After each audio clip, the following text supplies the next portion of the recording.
काबिल सदर एहतराम नाजरीन, अस्सलाम वालेकुम। Gohar Nawaz Sandhu, advocate supreme court, additional advocate general Punjab, हाजिर खिदमत। नाजरीन, आज जिस मौजू के ऊपर हम बात करेंगे वो है रजिस्ट्री, इंतकाल, और जायजा लेंगे कि रजिस्ट्री से क्या मुराद है, इंतकाल से क्या मुराद है, रजिस्ट्री की क्या अहमियत है और इंतकाल की क्या अहमियत है, और इंतकाल और रजिस्ट्री में क्या फर्क है बुनियादी तौर पर, और कानून दोनों को किस नजर से देखता है, रजिस्ट्री के क्या कॉन्सिक्वेंसेस हैं और इंतकाल के क्या कॉन्सिक्वेंसेस हैं।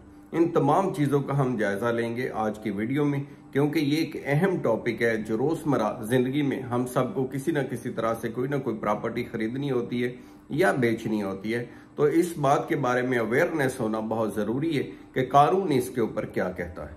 तो आइए शुरू करते हैं। सबसे पहले हम बात करेंगे कि रजिस्ट्री किसे कहते हैं। तो रजिस्ट्री से मुराद ये है कि रजिस्टर करना सेल, किसी भी सेल को, यानी खरीदो फरोख्त का एक रजिस्टर्ड डॉक्यूमेंट के ऊपर उसको लेकर के आना और उसको फिर सरकार के जो कागजात हैं, सरकार के जो रजिस्टर हैं, उनके अंदर अंदराज करना ताकि वो एक पब्लिक डॉक्यूमेंट बन जाए और सरकार के रिकॉर्ड का हिस्सा बन जाए, और वो जो सेल है यानी खरीदो फरोख्त है, सेल परचेज है, उसको एक कानूनी हैसियत हासिल हो जाए। तो इसको कहते हैं रजिस्ट्री, यानी रजिस्ट्रार के ऑफिस के अंदर जो सेल परचेज है उसको रजिस्टर करवा देना। दूसरी तरफ इंतकाल है। इंतकाल से मुराद ये है कि जो रेवेन्यू के कागजात हैं, जो महकमा माल के कागजात हैं, उनके अंदर ऑनरशिप का तब्दील करना, यानी जो पहले से जिस किसी मालिक के नाम के ऊपर कोई प्रॉपर्टी दर्ज थी उसको तब्दील करके नए मालिक के नाम के ऊपर कर देना, जो बाद में उसका मालिक बने, वो परचेज करे, खरीदे, या जो बेचे तो फिर उसका नाम का खात्मा करके दूसरे का डाल देना, इसको कहते हैं इंतकाल। और ये रेवेन्यू के कागजात महकमा माल के पास जो रजिस्टर होते हैं मलकियत के, उनके अंदर इसका अंदराज करना इंतहाई जरूरी होता है।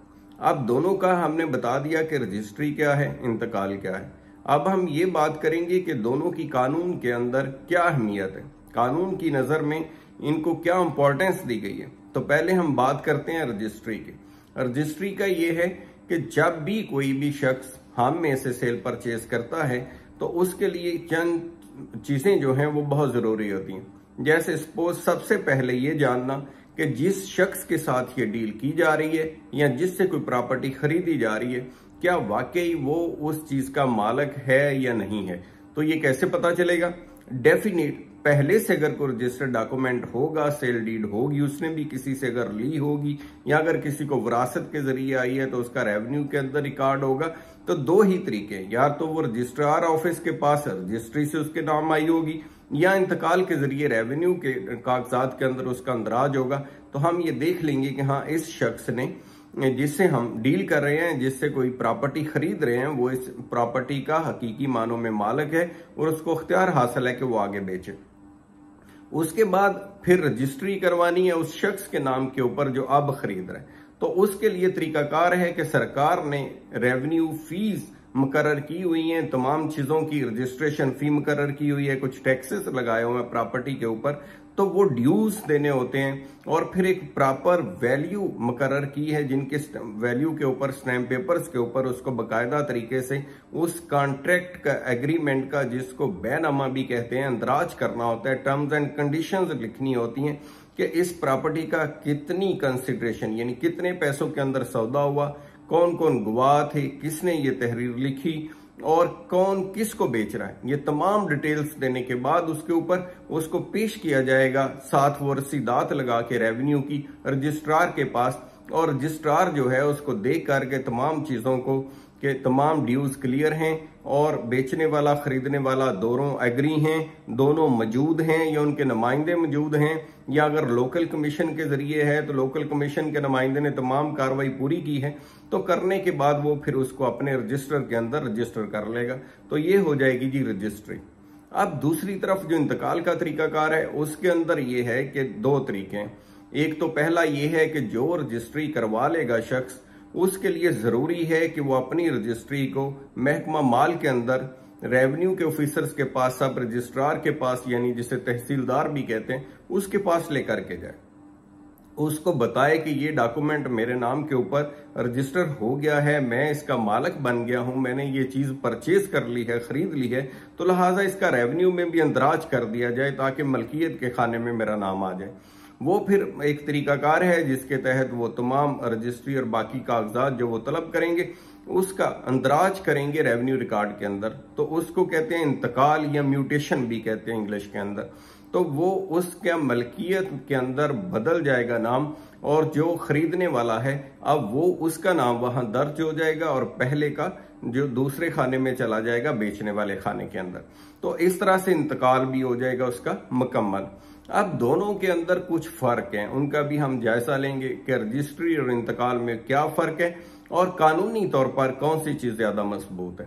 तो जब हम बात करते हैं रजिस्ट्री की, तो रजिस्ट्री के अंदर ये होता है कि एक तरीकाकार, जैसे मैंने बताया, किसी भी शख्स ने अपना रजिस्टर करवा लिया, लेकिन अगर वो उसका रेवेन्यू के अंदर अंदराज नहीं करवाता तो ये एक तरह से एक सुकम बाकी रहेगा, जो कि जरूरी है, मैंडेटरी है कि उसे वहां है तो ऑप्शनल, वो करवाए ना करवाए, लेकिन उसका नुकसान होने का एहतमाल है। तो जरूरी है इस हवाले से कि ताकि वहां मलकियत के खाने में भी उसका नाम आ जाए। और दूसरी तरफ यह है कि जब हम इंतकाल की बात करते हैं तो इंतकाल ऐसी सिचुएशन में भी हो जाता है जहां रजिस्ट्री ना भी हो।